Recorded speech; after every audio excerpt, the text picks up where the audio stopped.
গোলের বন্যা না বললেও কম বলা হবে। মাঠে চলছে যেন এক একটা গোলের জলোচ্ছ্বাস।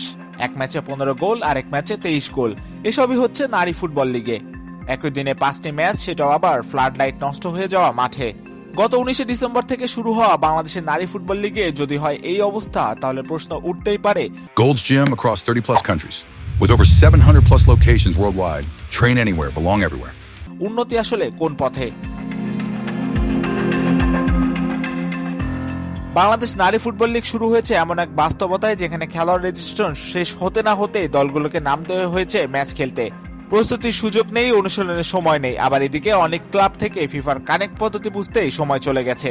11 দলের লিগে যদি মাত্র 1-2টি দল প্রস্তুত থাকে আর বাকিরা থাকে অপ্রস্তুত, তাহলে ফল কি হতে পারে তা আগে থেকে অনুমান করা যায়। সেই পরিস্থিতি হয়েছে বাংলাদেশ নারী ফুটবলের বর্তমান লিগে।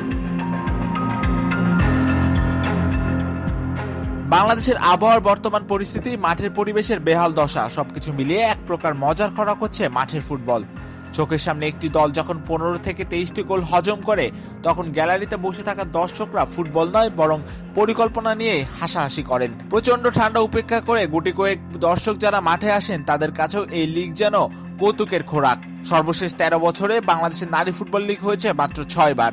আর এবার প্রায় 1.5 বছর পর মাঠে নামা এই লিগে নেই মোহামেডান, বসুন্ধরা কিংস কিংবা আবনের মতো কোনো দলও। সম্প্রচারবিহীন এই টুর্নামেন্টে এক মাসে ম্যাচের সংখ্যা দাঁড়িয়েছে 55। তার উপর মাঠে তুলনামূলক শক্তিশালী দলের বিপক্ষে ছোট দলের হারের ব্যবধান হয়ে যাচ্ছে 20 গোলেরও বেশি। এত গোল, এত বড় ব্যবধান, তাতে কি দেশের নারী ফুটবলের সত্যিকারের উন্নতি হচ্ছে? প্রশ্নটা থেকেই যায়।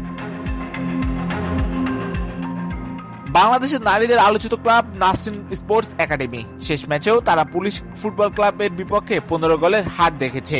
এভাবে গোলের পাহাড় গড়ে কি সত্যি এগোচ্ছে বাংলাদেশের নারী ফুটবল, নাকি পরিকল্পনার ভুলে সম্ভাবনাময় এই লিগটাই হারাচ্ছে তার আসল গতিপথ? মাহিউজ্জামান, বাংলাদেশ প্রতিদিন।